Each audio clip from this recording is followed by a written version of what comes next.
नमस्कार दोस्तों, कल हमने राज्यपाल पद को लेकर चर्चा की थी और 5 अनुच्छेद हमने पढ़े थे राज्यपाल के संदर्भ में। 5 अनुच्छेद क्या क्या थे हमने पहले पढ़ा था 153, फिर 154, 153, 154, 153 में प्रत्येक राज्य में एक राज्यपाल होगा।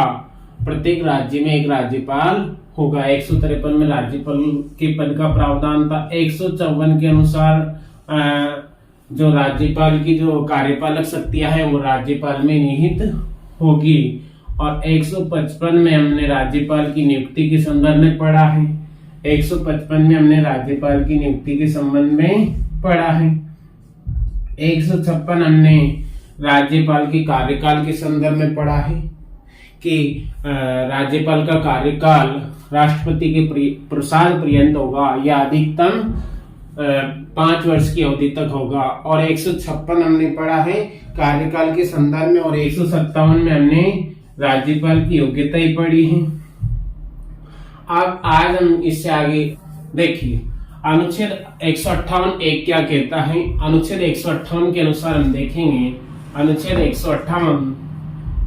158 एक के अनुसार राज्यपाल संसद के किसी सदन या पहली अनुसूची, कौन सी अनुसूची, पहली अनुसूची में लिखे किसी राज्य के विधानमंडल का सदस्य नहीं होगा।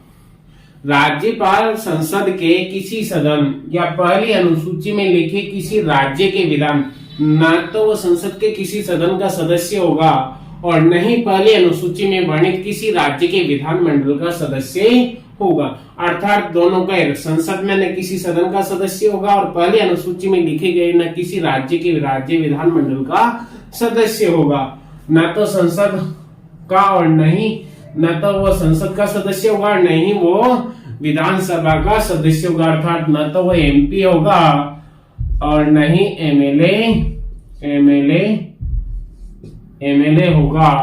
अर्थात वो किसी भी सदन का सदस्य नहीं होगा। अनुच्छेद 158 एक प्रावधान करता है कि राज्यपाल संसद के किसी सदन का सदस्य नहीं होगा और न ही पहले अनुसूची में वर्णित किसी राज्य के राज्य विधानमंडल का सदस्य होगा। दूसरी बात क्या है अनुच्छेद 158 एक में, यदि ऐसा व्यक्ति जो संसद के या पहली अनुसूची में वर्णित राज्य के विधानमंडल के सदस्य रहते हुए, यदि ऐसा व्यक्ति संसद के किसी सदन का सदस्य है या राज्य विधानमंडल का सदस्य राज्यपाल नियुक्त हो जाता है। मान लो ऐसा नहीं है तब तो ठीक है। मान लो अगर वो सदस्य हैं या संसद के किसी भी सदन का हो या राज्य विधानमंडल के सदस्य हो और उसे राज्यपाल नियुक्त कर दिया जाता है, तब उसे राज्यपाल पद धारण करने की तारीख से पद छोड़ना होगा। मान लो वो एमएलए या एमपी हैं तो उसे शपथ ग्रहण से, पद ग्रहण करने से पहले उस पद को छोड़ना होगा। उस तारीख को पहले उसे उस पद का त्याग करना होगा, पद त्याग करना होगा। उसके बाद में ही वो शपथ ग्रहण कर सकता है। अर्थात पहले उसे उस पद से त्याग पत्र देना हो। तो अनुच्छेद 158 एक में यहाँ पर हमने 2 बातें पढ़ी हैं। या तो वो किसी संसद के वो संसद के किसी सदन का सदस्य हो या पहली अनुसूची में वर्णित राज्य विधानमंडल के का सदस्य हो, तो उसे क्या है, पद ग्रहण करने से पहले, राज्यपाल का पद धारण करने से पहले पद से त्याग पत्र देना होगा। वो लाभ का पद उसे छोड़ना होगा, पद त्याग करना पड़ेगा, तभी वो शपथ ग्रहण कर सकता है। या तो वो सदस्य हो ही नहीं, अगर है और ऐसा व्यक्ति राज्यपाल नियुक्त कर दिया जाता है तो फिर उसे क्या करना होगा, त्याग पत्र देना होगा। दूसरा अनुच्छेद है अनुच्छेद 158(2). ये पहले में हमने पढ़ा है कि किसी संसद के किसी भी सदन के राज्य विधानमंडल का सदस्य नहीं होगा। अगर है और उसे राज्यपाल पद पर नियुक्त कर दिया जाता है तो पहले उसे पद से त्यागपत्र देना होगा। इसके बाद में आता अनुच्छेद 158(2). राज्यपाल अन्य कोई लाभ के पद पर नहीं हो। इनके अलावा राज्यपाल अन्य कोई किसी लाभ के पद पर नहीं होगा। ये अनुच्छेद 158(2) में प्रावधान है कि राज्यपाल उसे ही नियुक्त किया जाएगा जो किसी लाभ के पद पर नहीं होगा। अनुच्छेद 158(3) अनुच्छेद 158(3) 7वें संविधान संशोधन 1956 द्वारा जोड़ा गया था। अर्थात अनुच्छेद 158(3) जो है 158(3) वो 7वें संशोधन के द्वारा 1956 के द्वारा जोड़ा गया था। जब एक ही व्यक्ति 2 या 2 से अधिक राज्यों का राज्यपाल होगा, जब एक ही व्यक्ति को 2 या 2 से अधिक राज्यों का राज्यपाल होगा या नियुक्त कर दिया जाएगा, तब उस राज्यपाल को उपलब्धियां राज्यों के बीच उसी अनुपात में बांटे जाएंगे जैसा राष्ट्रपति तय करेंगे। तो यहाँ पर राष्ट्रपति की भूमिका प्रमुख हो जाती है। जब एक ही व्यक्ति को 2 राज्यों का राज्यपाल नियुक्त कर दिया जाता है तो उसकी उपलब्धियां, वेतन, भत्ते, सैलरी जो है वो राज्यों के बीच उसी अनुपात में बांटे जाएंगे जैसा कि राष्ट्रपति तय करेंगे। तो यहाँ पर ये 3 हमने अनुच्छेद पढ़े। पहला 158(1), अगर कोई राज्यपाल नियुक्त हो जाता है, वो संसद के किसी सदन का सदस्य या राज्य के विधानमंडल का सदस्य है, तो पहले उसे अपने पद को छोड़ना होगा, उसके बाद में वो शपथ ग्रहण करेगा। अनुच्छेद 158(2) क्या कहता है? राज्यपाल अन्य कोई लाभ के पद पर नहीं होगा। अनुच्छेद 158(3) कहता है कि ये 7वें संविधान संशोधन द्वारा 1956 के द्वारा जोड़ा गया, और जब एक ही व्यक्ति 2 या 2 से अधिक राज्यों का राज्यपाल नियुक्त कर दिया जाता है तो उस राज्यपाल को मिलने वाली उपलब्धियां और वेतन, भत्ते राज्यों के बीच उसी अनुपात में बांटे जाएंगे जिस अनुपात में राष्ट्रपति तय करेंगे। कौन तय करेगा? राष्ट्रपति तय करेंगे। देखिए अनुच्छेद 158(4) के अनुसार राज्यपाल की उपलब्धियां और उसके भत्ते, राज्यपाल की उपलब्धियां और उसके भत्ते उसकी पदावधि के दौरान कम नहीं किए जा सकते हैं। अर्थात जब राज्यपाल पद पर हो, पद की अवधि या पदारूढ़ हो, तब उसकी उपलब्धियां और उसके भत्ते कम नहीं किए जा सकते। अनुच्छेद 158(4) ये प्रावधान करता है। राज्यपाल की उपलब्धियां और भत्ते राज्य की संचित निधि से, कौन सी निधि से? संचित निधि से अनुच्छेद 202(3) के अनुसार प्राप्त करता है। अर्थात राज्यपाल की उपलब्धियां और भत्ते राज्य की संचित निधि से, राज्य की जो संचित निधि है उससे अनुच्छेद 202(3) के अनुसार प्राप्त करता है। ये अनुच्छेद 158(4) में है। और संचित निधि से जो भुगतान या वेतन या उपलब्धि या भत्ते अनुच्छेद 202(3) के अनुसार प्राप्त करता है। अनुच्छेद 159 राज्यपाल द्वारा शपथ ग्रहण ली जाती है। अर्थात राज्यपाल द्वारा शपथ ग्रहण किया जाता है, शपथ ग्रहण किया जाता है।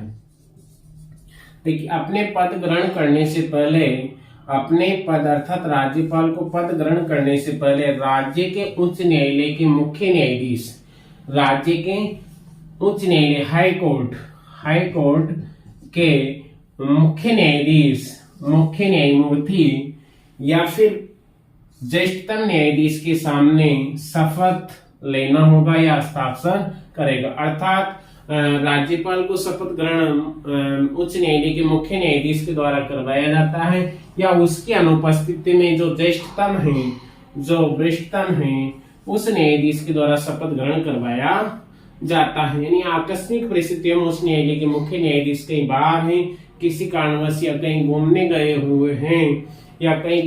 हुए हैं तो ज्येष्ठतम जो न्यायाधीश होगा वो राज्यपाल को शपथ ग्रहण करवाएगा। अनुच्छेद 160 कुछ आकस्मिक परिस्थितियों में राज्यपाल के काम किसे सौंपे जाएंगे। अर्थात कुछ आकस्मिक परिस्थितियां पैदा हो जाती हैं, राज्यपाल कहीं घूमने गोवा चला जाता है, कहीं फॉरेन चला जाता है, तब ऐसी परिस्थितियों में राज्यपाल के जो काम है किसे सौंपे जाएंगे। इस मामले में संविधान क्या है? अनुच्छेद 160 के अनुसार, इस मामले में अनुच्छेद 160 के अनुसार संविधान क्या है? मौन है। अर्थात ये बात संविधान में उल्लेखित नहीं है, लिखी नहीं गई है। अर्थात कुछ आकस्मिक परिस्थितियां पैदा हो जाती है, राज्यपाल कहीं घूमने चले जाते हैं, तो उस समय उसके काम किसे सौंपे जाएंगे, इस मामले का उल्लेख संविधान में उल्लेखित नहीं है अनुच्छेद 160 के अनुसार। तो फिर उसके काम किसके द्वारा संपादित किए जाएंगे उस समय में, ऐसी आकस्मिकता के समय में। तो ऐसी आकस्मिकता के समय में राष्ट्रपति के आदेश पर, किसके आदेश पर, राष्ट्रपति के आदेश पर एक राज्यपाल को 2 राज्यों का प्रभारी नियुक्त किया जा सकता है, यानी किसी दूसरे राज्य के राज्यपाल को वो अतिरिक्त प्रभार दिया जा सकता है, या फिर उच्च न्यायालय के मुख्य न्यायमूर्ति को कार्यकारी राज्यपाल नियुक्त किया जा सकता है। एक ऐसी आकस्मिकता के संदर्भ में केवल और केवल राष्ट्रपति को ही शक्ति प्राप्त है। 160 अनुच्छेद के अनुसार संविधान में इस मामले का उल्लेख नहीं किया गया है, अतः राष्ट्रपति यहाँ पर अपने एक आदेश से किसी दूसरे राज्य के राज्यपाल को उस राज्य का अतिरिक्त प्रभार या उस राज्य का प्रभार दिया जा सकता है, या फिर उच्च न्यायालय के मुख्य जो न्यायमूर्ति हैं उनको कार्यकारी राज्यपाल नियुक्त किया जा सकता है, उन्हें कार्यकारी राज्यपाल नियुक्त किया जा सकता है। इस प्रकार से हमने पढ़ा है अनुच्छेद 158(4) राज्यपाल की उपलब्धियां और उसके भत्ते, उसकी पदावधि, यानी जब तक वो पद पर है उस समय कम नहीं किए जाएंगे। राज्यपाल की उपलब्धियां और भत्ते राज्य की संचित निधि से, कौन सी निधि से, संचित निधि से अनुच्छेद 202(3) के अनुसार प्राप्त करता है। अनुच्छेद 159 राज्यपाल द्वारा शपथ ग्रहण किया जाता, अर्थात राज्य के राज्यपाल के रूप में राज्यपाल द्वारा शपथ ग्रहण 159 में किया जाता है। और इस शपथ ग्रहण में राज्यपाल 3 प्रकार के शब्दों का, 3 बातों का जिक्र उसमें होता है, 3 बातों का जिक्र होता है। एक तो परिरक्षण, उसका जो कोटेशन होता है शपथ ग्रहण का, परिरक्षण, एक होता है संरक्षण, एक होता है संरक्षण और एक होता है प्रतिरक्षण। इन 3 शब्दों का वैसे तो अर्थ एक जैसा ही होता है। परिरक्षण अर्थात जब वो शपथ ग्रहण करता है, राज्यपाल जब शपथ ग्रहण करता है अनुच्छेद 159 के अनुसार, तो वो इस बात का दावा करता है, शपथ लेता है कि मैं यानी चारों ओर से इस राज्य की क्या करूं, रक्षा करूं, अर्थात संविधान का अगर उल्लंघन होगा राज्य में या मेरे अधीनस्थ जो शासन है, जो सत्ता है, अगर वो संविधान का उल्लंघन करेगी तो मैं उसका हर प्रकार से क्या करूंगा, संरक्षण करूंगा। दूसरा शब्द है संरक्षण, अर्थात मैं हर स्थिति में राज्य की या कानून उल्लंघन की या संविधान के नियमों की अगर उल्लंघन होता है तो उनका संरक्षण करूंगा। और प्रतिरक्षण का मतलब होता है अगर ऐसी भी अवस्था आती है, ऐसी स्थिति पैदा होती है तो मैं कानून का उल्लंघन होने पर, संविधान का उल्लंघन होने पर प्रतिरक्षण अर्थात लड़ने के लिए भी तैयार रहूंगा। तो इस प्रकार से राज्यपाल की शपथ में 3 शब्द बहुत महत्वपूर्ण है, बहुत सी बार ये पूछे गए हैं। वो कौन से 3 शब्द हैं जिनका जिक्र राज्यपाल की शपथ में किया गया है या जिनका उल्लेख राज्यपाल की शपथ में होता है? ये क्रमानुसार है, पहले परिरक्षण, फिर दूसरे नंबर पर संरक्षण और तीसरे नंबर पर प्रतिरक्षण। इस प्रकार से राज्यपाल द्वारा शपथ ग्रहण किया जाता है और उसे शपथ उच्च न्यायालय का मुख्य न्यायमूर्ति के द्वारा दिलाई जाती है। उसके समक्ष उपस्थित होकर राज्यपाल शपथ लेता है। अगर वो अनुपस्थित है मुख्य न्यायाधीश, तो जो वरिष्ठतम या ज्येष्ठतम जो न्यायाधीश है उच्च न्यायालय का, उसके समक्ष वो शपथ लेगा। अनुच्छेद 160 प्रावधान करता है कि ऐसी आकस्मिक परिस्थिति पैदा हो जाए कि राज्यपाल कहीं गोवा या कहीं फॉरेन घूमने या कहीं बाहर चला जाए, तो ऐसी स्थिति में राज्यपाल के काम किसे सौंपे जाएंगे? तो ऐसी स्थिति में संविधान में इसका उल्लेख नहीं किया गया। इस संदर्भ में संविधान क्या है? अनुच्छेद 160 के अनुसार संविधान मौन है, संविधान में इसका उल्लेख नहीं है। तब फिर राष्ट्रपति अपने एक आदेश के द्वारा किसी अन्य राज्य के राज्यपाल को उस संबंधित राज्य का प्रभारी नियुक्त कर सकता है, यानी 2 राज्यों का प्रभारी उसे बना सकता है, या फिर उच्च न्यायालय के जो मुख्य न्यायमूर्ति है उनको कार्यकारी राज्यपाल नियुक्त किया जा सकता है।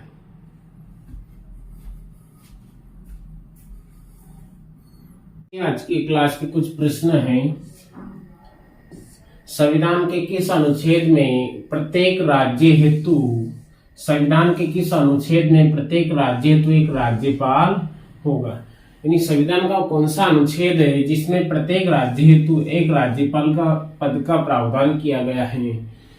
अनुच्छेद 153, अनुच्छेद 152, अनुच्छेद 154, अनुच्छेद 156, अर्थात वह अनुच्छेद होगा अनुच्छेद 153। दूसरा क्वेश्चन है, राज्यपाल राष्ट्रपति के प्रसाद पर्यंत राज्यपाल राष्ट्रपति के प्रसाद पर्यंत पद पर रहेगा। अर्थात कार्यकाल से संबंधित जो अनुच्छेद हमने पढ़ा था कि राज्यपाल राष्ट्रपति के प्रसाद पर्यंत पद पर बना रह सकता है या अधिकतम 5 वर्ष तक।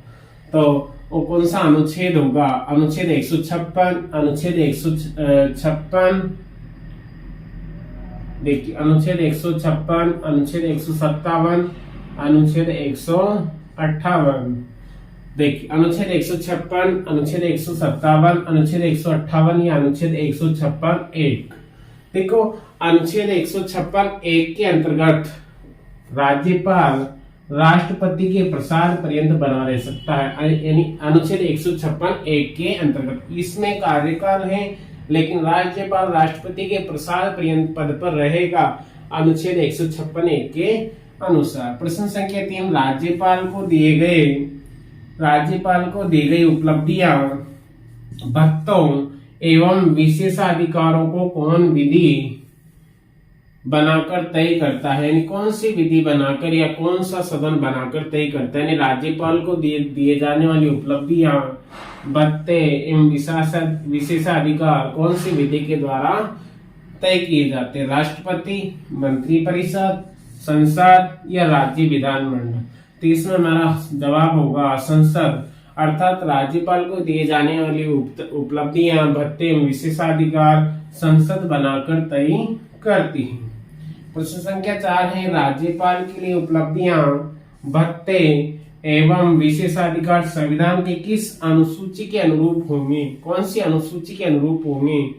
अर्थात राज्यपाल के लिए उपलब्धियां, भत्ते एवं विशेषाधिकार संविधान के किस अनुसूची के अनुरूप होंगे? अर्थात वो अनुसूची होगी दूसरी अनुसूची। कौन सी अनुसूची? दूसरी अनुसूची होगी। राज्यपाल के लिए उपलब्धियां, भत्ते एवं विशेषाधिकार संविधान की किस अनुसूची के अनुरूप है या किसमें वर्णित है? दूसरी अनुसूची में। 5वां, मुख्य न्यायाधीश की अनुपस्थिति में राज्य के राज्यपाल को शपथ कौन दिलाता है? अर्थात मुख्य न्यायाधीश राजस्थान हाईकोर्ट के या किसी भी राज्य के मुख्य न्यायाधीश कहीं बाहर चले जाते हैं तो उनकी अनुपस्थिति में राज्य के राज्यपाल को शपथ कौन दिलाता है?